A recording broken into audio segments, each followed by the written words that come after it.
We have a real unique opportunity. There's a special presentation from Joe Ma, the Deputy General Manager of ShenZhen Bus Group. Shenzhen, as many of you are probably aware, is the city with the highest deployment of battery electric buses, 16,000. So, Mr. Ma.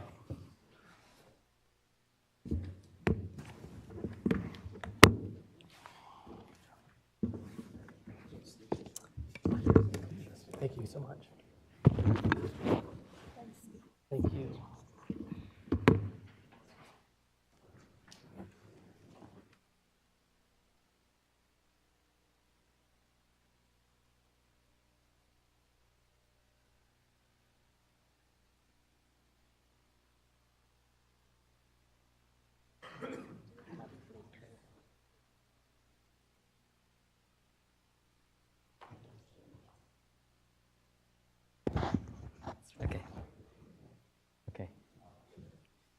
Hi, good morning, everybody. Joe Ma here from ShenZhen Bus. Thank you, everybody, for attending the meeting today, and thank you, Yachun, for inviting us to come to share our experience with everybody. It's a real honor for us, even though it's Chinese New Year at home. And Holly and I, my colleague, ended up being the lucky one to get, to come to the U.S. Holly and I were in Washington just 2 weeks ago, and transforming transportation conference, and we also did a bit of a demonstration about our experience in Shenzhen. How many of you have been to Shenzhen, by the way? Just if you raise your hand. So quite a few of you. Okay. So for those who haven't been to Shenzhen, it's a very new city. It's about 40 years old. Just this year is 40 years old, which is about the same age as we're, but a bit older than Shenzhen. So 40 years ago, it's a small fishing village, 330,000 population. Nowadays, it's about 13 million. Very, very dense city. The city coverage is about 2,000 square kilometers, which is actually ideal for public transportation. And as a city, we've developed quite well in the last 20 years in terms of public transportation. We have metro, we have buses, we have other like public transport operators. Overall, in Shenzhen, there are 3 bus operators. Steve just earlier introduced, say that there's about 16,000 buses in Shenzhen. We are one of the largest operators. There are 3 operators. We have about 6,000 buses, 6,000 electric buses. And just last year, just about October 18, we also switched all our taxis to electric taxis. We have about 5,000 electric taxis. So just a bit of background about ShenZhen Bus. We, as I said, we've been around since 1975. And we, apart from public buses, taxis, we also run a number of different portfolios and business portfolio, the usual stuff. But interestingly, in the last, because since our full electrification, that's given us an opportunity to look at new business. For some of the operators here, you might also consider, because the opportunities that, going full electric gives you a lot of opportunity in terms of charging services. We're actually looking at providing charging services and maintenance for other operators, for like other e-vehicles users. So there are a lot of development, commercial opportunities arising from full electrification. Just a bit of background about our company. We have a staff of 28,000. We have an entire fleet of about just over 12,000 fleet. Apart from electric buses, as I said, we have also, we haven't had a chance to switch all our other, we have about 1,000 vehicles, which are other types of vehicles, like the traditional type of vehicles, because we also run intercity kind of services. So for those running intercity services, say between Hong Kong and Shenzhen, because of the lack of infrastructure, again, that was mentioned earlier, we need infrastructure. We don't have the charging infrastructure at the other end, so we can't run, as of now, we still can't run those services with our electric vehicles yet. Our annual passenger capacity is 800 million. On a day-to-day basis, about 2 million. Our charging stations, just now we also had a discussion about infrastructure. And within the last 3 or 4 years, we've built about 101, just over 100 charging stations. We have a total of 1,600 charging points, charging piles, at a ratio of about 1 to 4. So one charging pile will serve about 4 buses.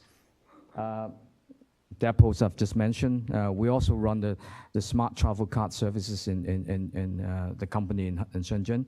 And nowadays, we're actually moving beyond the card, the travel card. We're using a lot of e-payment with Alipay and WeChat payment in China. That's coming on very, very, very rapidly.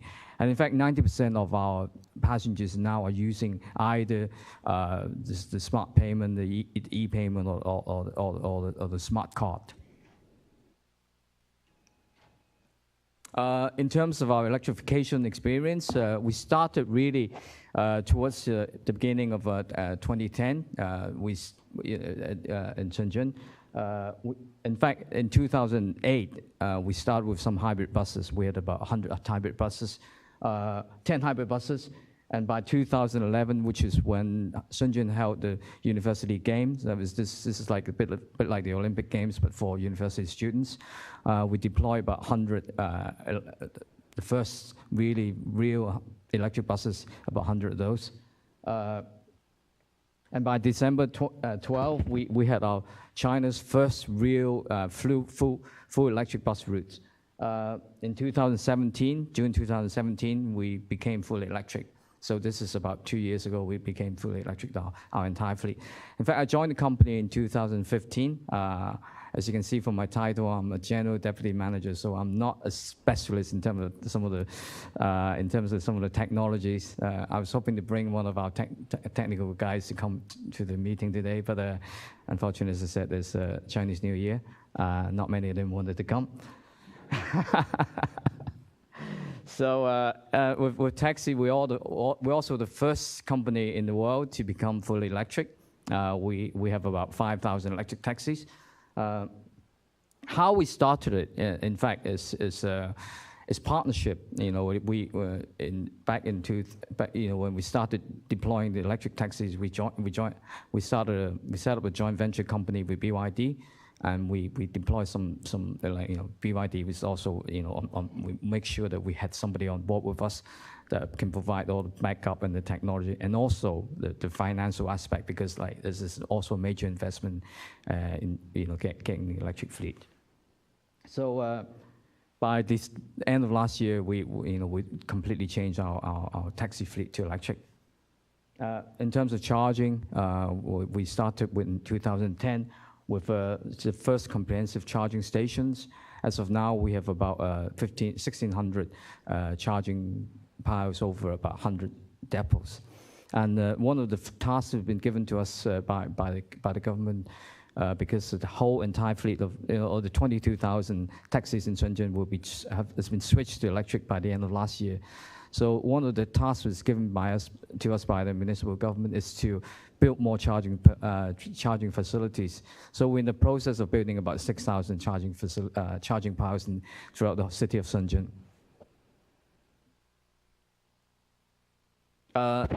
Interesting it's important to talk about some of the benefits in terms of the noise benefit, the environmental benefits of the switching from electric. In terms of noise benefit, as you can see from the chart here, I'll have a look at this without turning my head around. You can see that really the benefit comes in. Where's the pointer? Is this the pointer? Is there a pointer on this? Okay. As you can see, really the major benefit comes in when the bus is running at between 20 kilometers per hour. That's where the major benefit comes in. The noise reduction can be up to 12 dBA. So when the bus is running about 40, 60, 70, 50 kilometers per hour, then the benefits start to decrease. But typically, buses in cities run for about 20 to 30 kilometers per hour. So as you can see here, the noise benefit, the noise reduction benefit is tremendous at this point. up to like 12 dBA, as you can see on this chart. So that's at the sort of cruising point, right? Not just an accelerating point, just a cruising point. In terms of reduction in emission, for each bus, we're saving, per each kilometer, we're saving about 0.95 gram per kilometer. The annual emission per bus per kilometer is about, per bus, in terms of reduction in CO2 is 66.5 kilogram. And total emission, as you can see, for our entire fleet is about 402 tons. So that's a tremendous reduction in terms of CO2 emission. For NO2 emission, it's about 330 tons. And for SO2 emission, it's about 1,600 tons. So tremendous reduction in terms of pollution emission to the city. Also, you need to look at the costs, the reduction in terms of operating costs for us. For each bus, we're saving about over $8,000 US dollars per year on an annual basis. So that's multiply that by 6,000 bus. That's a lot of money there. So energy saving for each bus, switching from diesel to electric will save us 26 tons of coal per year.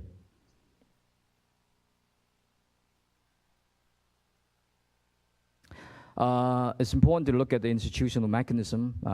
In Shenzhen, we're very lucky. We have a government with a very deep pocket.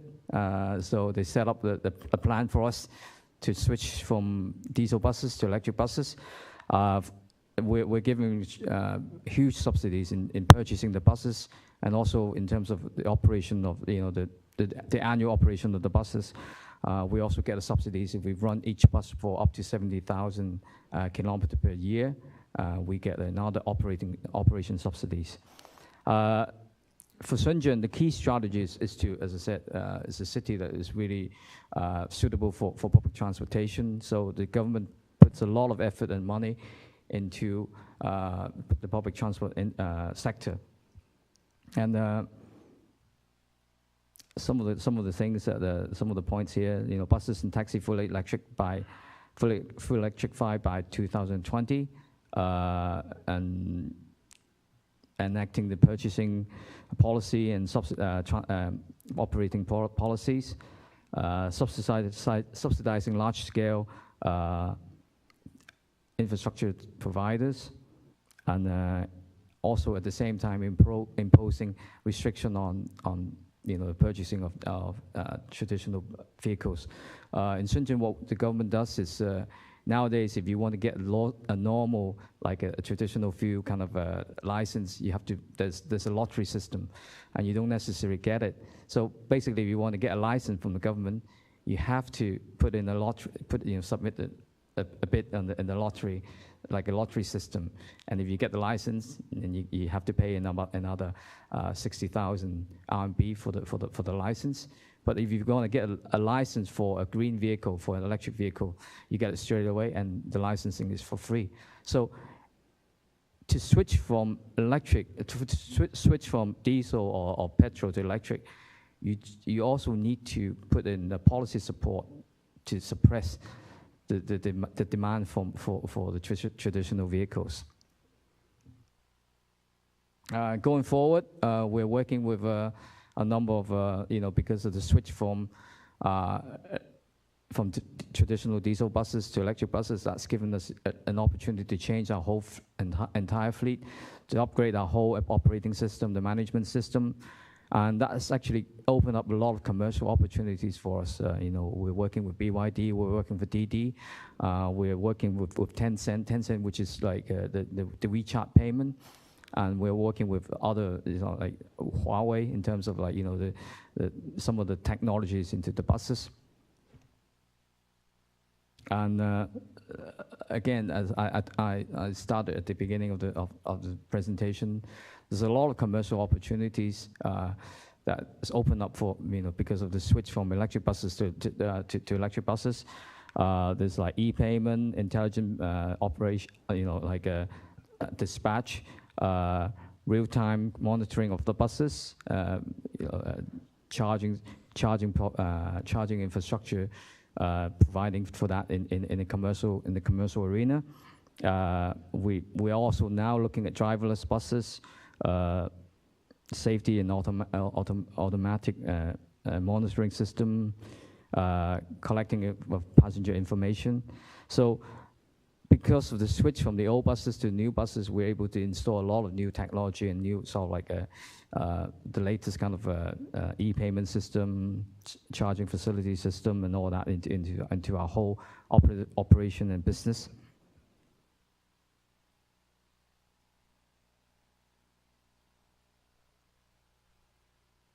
So going forward, we're now looking at what we call a dynamic on-demand service with the smaller buses. We're now deploying 8-meter buses, electric buses, and also self-driving buses into some of our trial areas. And so there's no fixed stop, no fixed routes. So basically, passengers can use their app and say, call for a bus. It's like a bit like the Uber carpool kind of thing, but we're running in buses. So electrification is an important element, because that's to the general public. They like electric buses. It's a lot quieter. It's a lot more environmentally sensitive, environmentally sort of friendly. So going forward, we're moving into the new arena of dynamic on-demand buses using smaller buses. Earlier we heard about some of the deployment of buses and what kind of buses we should procure, and that's where we're moving into the smaller buses, because we're also facing a lot of competition from the metro lines in Shenzhen, the underground system. They're building more and more metro lines in Shenzhen, so we've had to do a lot of replanning of our routings and replanning of our services using the smaller buses. So with that, I think I'll conclude that at this point, and then I'm open up for questions.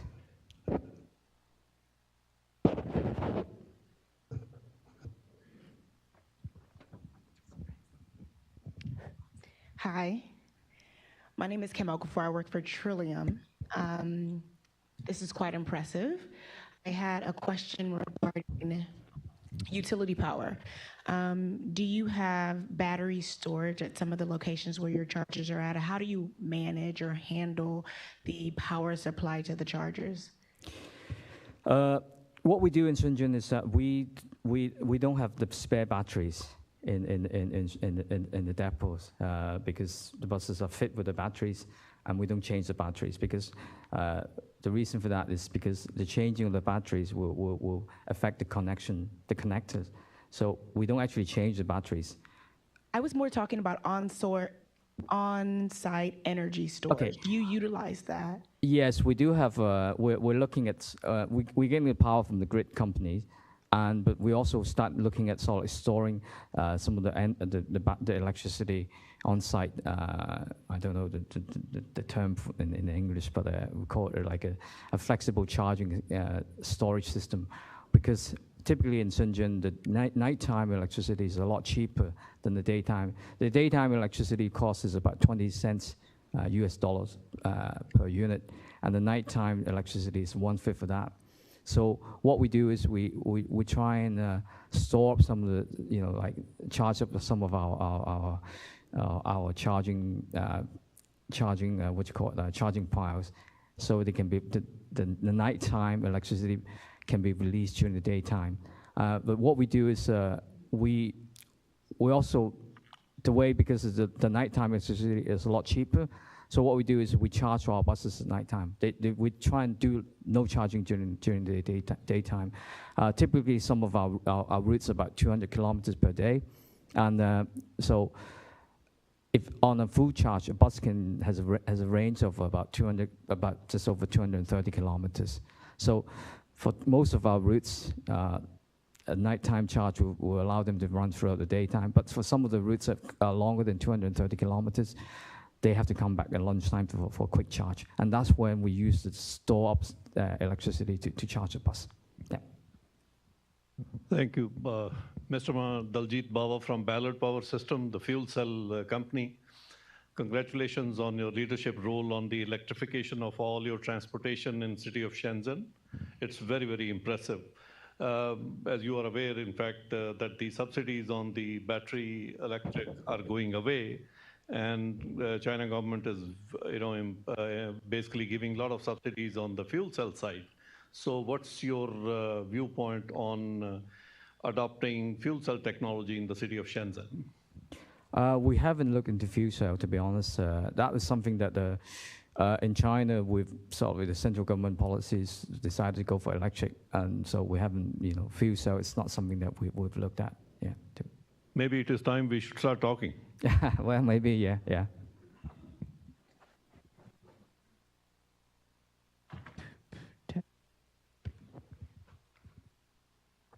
Oh, there we go. Hey.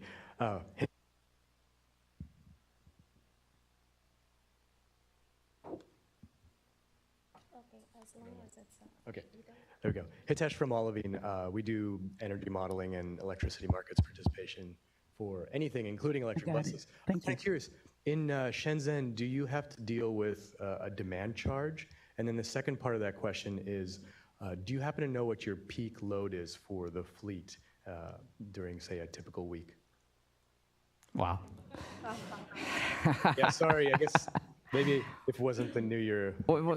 I don't quite understand the first question. Can you repeat that again? Yeah, absolutely. So many of the utilities in California charge a demand charge. So within a given month, whatever your peak power usage is, based on that, there's an additional fee. And that's kind of associated with the need to deploy infrastructure to support that high power flow.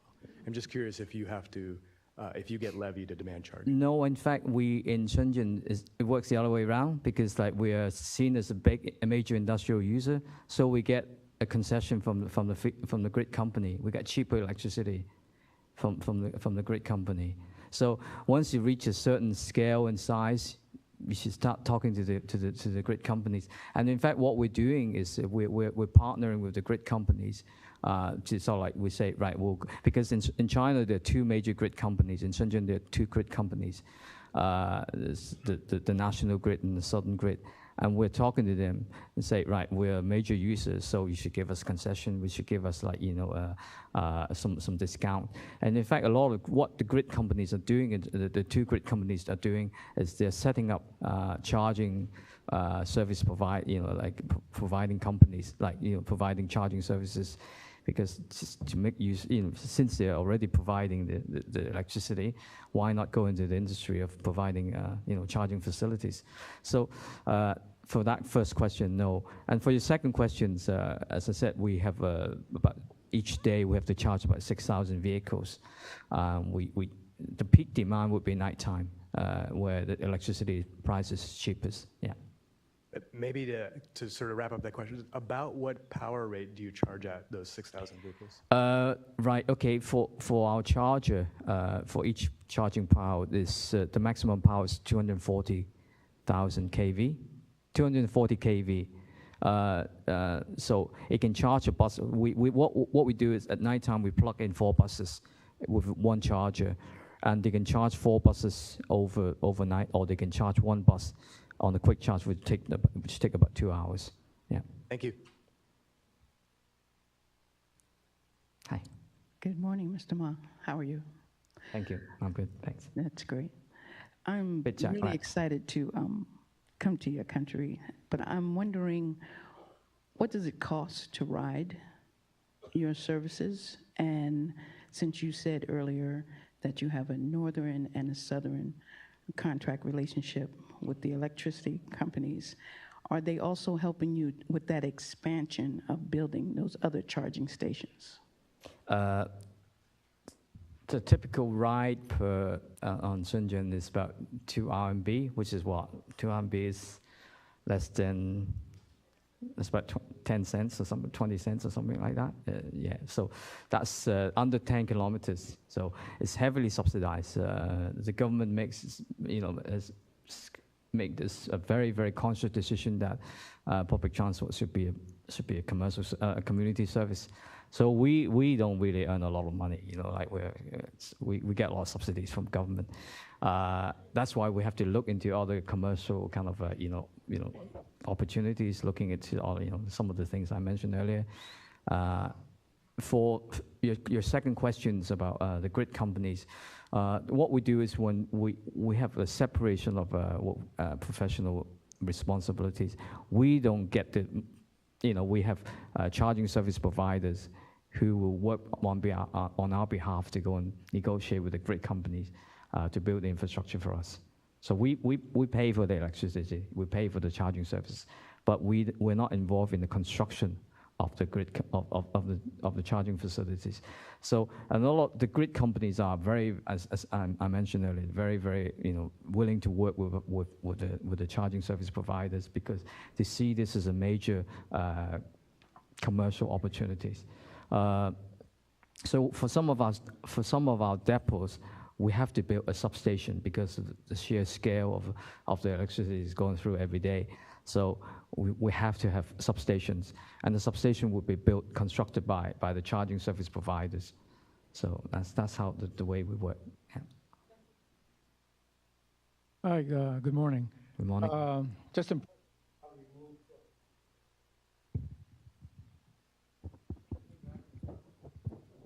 Run out of battery.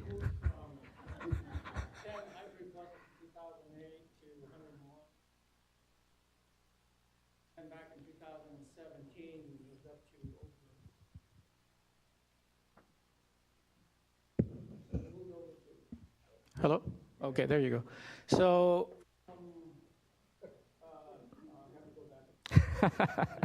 It's okay. So, in 2017, we deployed over 5,600. How do you manage to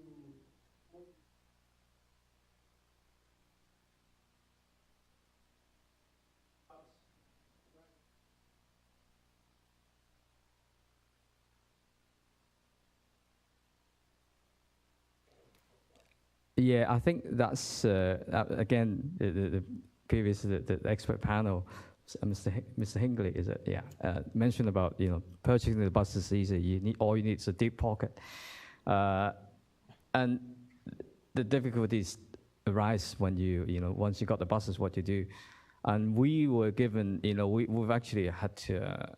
It was a steep learning curve for us to go and find the sites, finding the infrastructure to build the construction. But with no choice, we, like this is a government directive, this is what you have to do, and this is what you have to do within certain limit of time.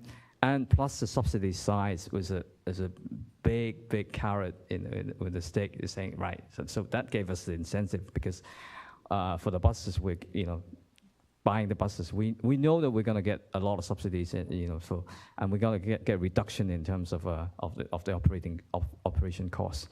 But buying the buses, we get 60% of the bus cost is by government, and in fact there is a drop in the subsidies each year. In fact, now if you buy the bus, 3 years ago when we bought the bus, we had about 60% of subsidies. Now if you buy the bus, the same bus, you get about 30%. So that for us was a major incentive to purchase the buses all within 2 years. And also, so the rest, about training, about doing all the replanning of the routing and all the sort of infrastructure, we just had to do. I just had to deal with it, and that was hard work. It wasn't easy. Yeah. So we've now set up a whole system of procedures about what we do when we get a site, how we get the how we get the grid, how we build infrastructure, how we train our staff. Earlier we also talked about training of the staff. Not just the staff, the whole maintenance, the whole driving, the whole sort of operation, the whole routing, all have to be changed. So. Not easy, particularly with the scale that we're talking about. Yeah. So, but we just dug our heels in and worked on it, really, basically. Yeah. Hi, I'm Donna DiMartino. I'm the CEO of San Joaquin Regional Transit District. We're feeling pretty proud. We have 17 electric buses, but wow, what you're doing is very impressive. I'd like to switch from charging and utility cost and even training and ramping up, which are very important topics, but actually to a little bit of information about the vehicles themselves. We have 17 vehicles. We've seen the cost go down, but could you share with us two things? Number one, what is your actual cost per vehicle? And then secondarily, we expect our vehicles to last 12 years or about 500,000 miles minimally. What is your expected life on your vehicles? Okay. On that question, Yachun, can you go back to this to the slide? I've got some figures there.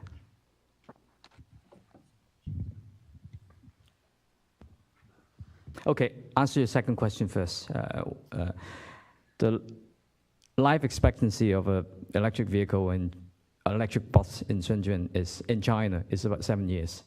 So for that 7 year, what we do is we have in the procurement we have typically in an electric bus there are three major components: right? The battery monitoring system, the battery packs themselves, and then the what you call the electric motor. So for those three components, what we do is we have established a procurement kind of a condition with the OEM that they have to be responsible for those three components throughout the lifespan of the bus. Anything goes wrong with the three components, they change them for us. The minor parts we do ourselves. We do the maintenance ourselves.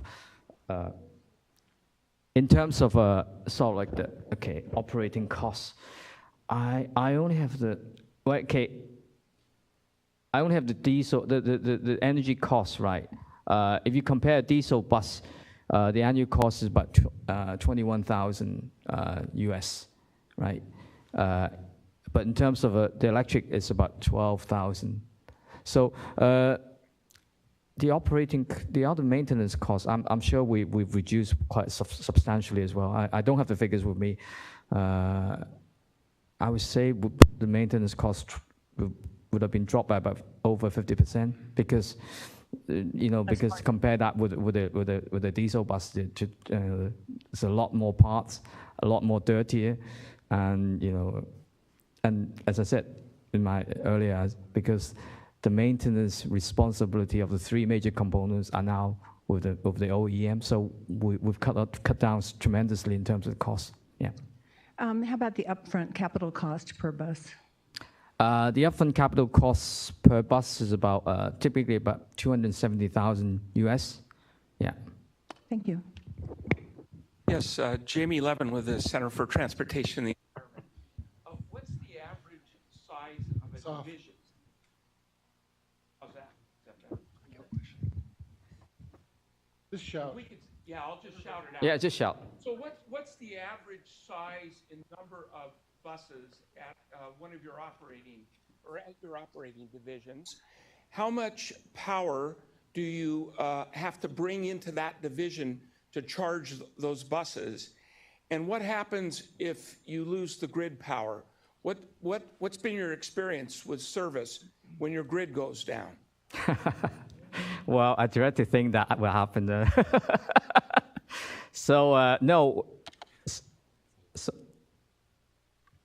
Okay, so for example, our annual electricity consumption is about 700 million units. So 700 million units of electricity, and divide that by over 100 depots. Roughly, that will give you the size of the. Well, is the unit a megawatt or what's? Kilowatt. Kilowatt, 700 million, so 700. 1,000 megawatts. Yeah. So our largest depot would have about maybe about 40 chargers, 40 chargers, right? And each charger has about 240, can charge it up to 240 kilowatt at the same time. Yeah. So, and what happens when I assume the grid has gone out on occasion? No, it hasn't. Thank God for that. Really? Is PG&E and others listening to that? Well, in fact, we've had issues with, like, that has never happened, to be honest. And nobody even, dread to think about what that would do to the city if that happens. But we've had severe typhoon, and even during typhoons, we've had no problem with the buses. But that doesn't answer the question. You do have a lot of bicycles, so that's we do have a lot of bicycles. We have the metro system, so we do have the metro system. Yeah. Over here, I have a quick question about your fleet pre and post electrification. Yeah. Were you able to replace buses on a 1-for-1? What happened to your fleet when you went all electric? That's a very good question. I get asked that a lot because people would think that, because it's switching from electric to from diesel to electric, you need the extra the capacity. Typically, you need about 10% more. But in Shenzhen, what we've done is a combination of reasons, like because of the sort of like the impact we've had from the metro system. Because in Shenzhen, they're building new metro line every year. Like 10 years ago, there was only one metro line. Now there are about 8. So we're losing typically about 5% passenger shares to the metro each year. So because of that, we've not had to buy more buses because and also we in fact, it's not true because we're buying smaller buses instead of the, typically you used to buy the 10 meter, 10.8, 12 meter buses. But now increasingly we're buying more of the smaller buses, which we're doing a very, very kind of different kind of routing now. We're doing more shuttle lines than the sort of like the trunk lines. So in terms of the buses that in our purchasing, we haven't reduced or increased the number of our buses. So that's your first question. What's the second question again? I forgot. That was it. Okay. So no, in terms of, but typically you need to buy about 10% more. Yeah. Can you give us an idea of the operating costs that you have annually and how much of that is subsidized? A lot of transit agencies in the room that are subsidized, but I think it just helps to understand the whole picture. I don't have the costs on the operating side, but maybe just a percentage even. In terms of the operation of the buses, or the entire cost of the the bus service. The bus service. I think that's it would be about 70%. Yeah, including the staff costs. Yeah. Thanks. Hi, Roland Cordero, Foothill Transit. What is your average route length and what is your maximum? Okay, maximum route length is about 380, and the average is about 230. That's kilometers? Kilometers, yes. Yeah, the maximum. So for those routings, we have to, as I said before, they have to come back for a lunchtime to do a quick charge. Yeah. Hello, a quick question. You mentioned that the battery electric buses cost about $270,000 equivalent US dollars. What do you pay for a combustion engine bus before that? About 70,000. So it's 200,000 less. Yeah.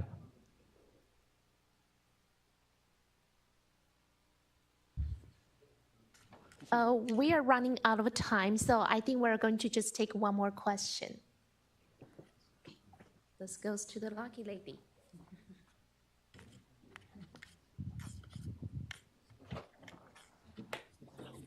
Hello. Okay, I'm going to see if this works. I'm curious about your CO2 emissions from your electric buses. You have 0 there, but I'm guessing you're not counting for any upstream emissions. So what's your renewable portfolio like for your electricity grid? In Shenzhen, it's about 65% renewable. Yeah, so upfront it's about 65%. Yeah, okay. When we're moving, trying to improve on that. But that's on the grid company side. Yeah. Okay, thank you.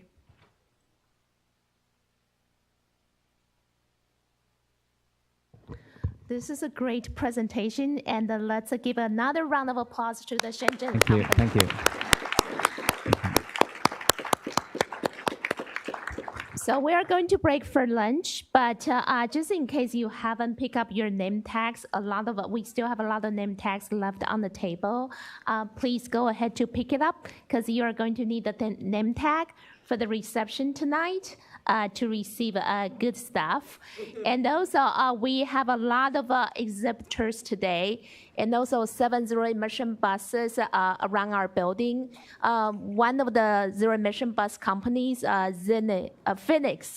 Phoenix Motor Cars, they're also going to provide some free ride for you to experience this kind of technology. So please feel free to take the lunch break and also utilize this time to visit our exhibitors' booth and also buses. Thanks a lot. We'll see everybody back here at 1 o'clock.